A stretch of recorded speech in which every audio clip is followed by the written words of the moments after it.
Chapitre 12 de droit, la distinction entre responsabilité civile et responsabilité pénale. Alors, très simple, comment faire la différence entre le civil et le pénal? Le civil, lorsque la responsabilité civile sera engagée, il y aura obligation de réparer. Quand la responsabilité pénale est engagée, il y a obligation de subir les peines. Ok. Civil, réparation, pénal, sanction, punition. Donc en responsabilité civile, on a la responsabilité civile contractuelle et extra-contractuelle. Donc soit c'est une responsabilité civile, c'est-à-dire qu'on va demander de réparer dans le cadre d'un contrat, un acte juridique, on va demander de réparer dans le cas d'un fait juridique, c'est-à-dire en dehors d'un contrat. Alors qu'il n'y avait pas de contrat, il y a quand même eu un problème qui fait qu'on peut engager la responsabilité civile extra-contractuelle. Ok ?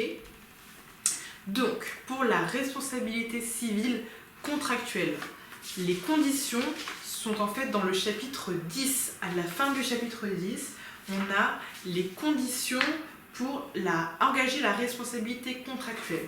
Donc, pour engager une responsabilité contractuelle dans le cadre d'un contrat qui a été conclu entre deux parties, les 3 conditions nécessaires, c'est une faute, et la faute est uniquement celle du créancier de l'obligation.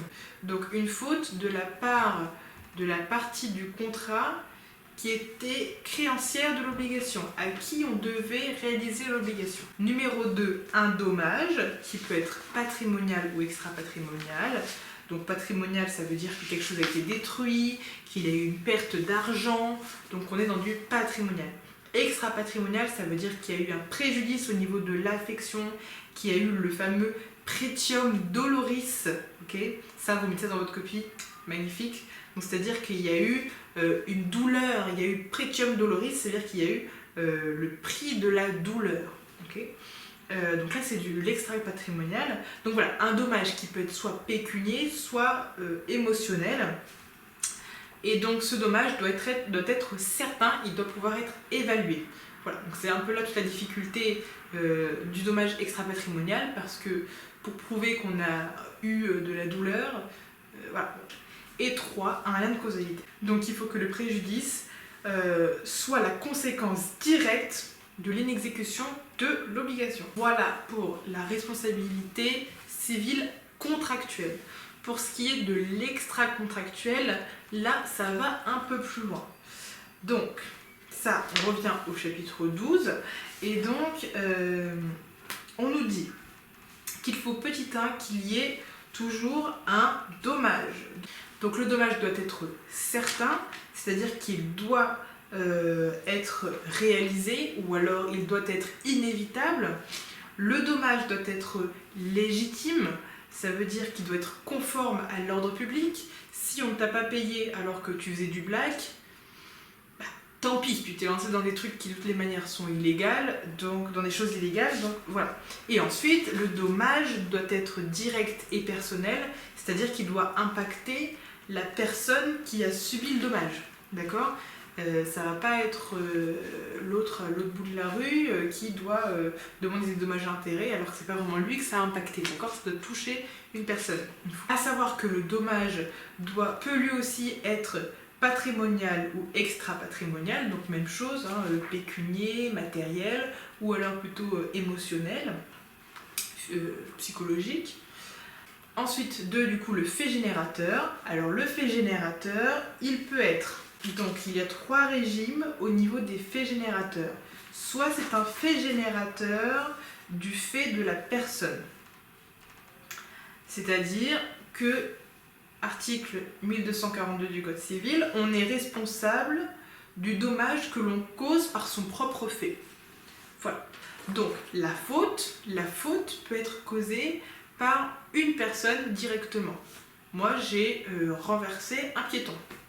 Voilà, la faute, c'est moi qui l'ai faite. Mais la faute peut être aussi faite par la chose dont on a la garde. Et là, c'est dans le régime de la responsabilité du fait des choses. Parce qu'on est responsable non seulement des choses que l'on cause par son propre fait, mais aussi des choses qui sont causées par les choses dont on a la garde. Exemple, un syndic qui doit gérer la maintenance d'une copropriété. La copropriété, un mur qui s'effondre sur un passant dans la rue, c'était au syndic. C'est le syndic qui a la garde de la chose qui est la copropriété. Donc, ici, il y a faute de la chose dont le syndic avait la garde. Okay ? Donc, on est dans le régime de la responsabilité du fait des choses. Voilà. Ensuite, il y a aussi le régime de la responsabilité du fait d'autrui. C'est lorsqu'une personne dont on répond cause le préjudice. Voilà. Exemple, on reprend l'exemple de moi qui écrase un piéton. Si j'ai écrasé le piéton alors que je suis salarié et que j'étais en train d'exercer mes fonctions, j'étais sur la route pour aller à un rendez-vous, et ben c'est mon employeur qui est responsable. C'est la présomption irréfragable de responsabilité de l'employeur. Donc, c'est le fait d'une personne dont on répond. Donc, moi, je réponds à l'employeur. Et donc, c'est un fait générateur qui peut du coup entraîner des dommages et intérêts. Donc, le fait générateur peut être du fait de la personne elle-même, d'une chose dont elle a la garde ou d'une personne dont on répond. Ensuite, troisième condition, le lien de causalité. Donc, toujours la même chose, une conséquence directe entre le fait générateur, la faute, et le dommage, le préjudice. Même chose ici pour l'extra-contractuel. En cas de force majeure, il est possible de s'exonérer de cette responsabilité extra-contractuelle. S'il y a faute, dommage et lien de causalité, il y a possibilité d'obtenir des dommages et intérêts. Voilà, d'obtenir réparation. Attention, on est aussi responsable des choses qui sont en ruine. Article 1244 du Code civil. Le propriétaire d'un bâtiment est responsable du dommage causé par sa ruine lorsqu'elle est arrivée par une suite de défauts d'entretien ou par le vice de sa construction. Donc ça, c'était pour le civil. Faute, dommage, lien de causalité. Pour du pénal, on est dans d'autres conditions pour pouvoir bien obtenir punition, sanction. Donc, pour qu'il y ait engagement de la responsabilité pénale, il faut qu'il y ait un texte qui prévoit l'infraction commise, un élément matériel. Il faut que l'infraction soit réalisée et qu'il y ait quelque chose de matériel qui prouve que l'infraction a été faite.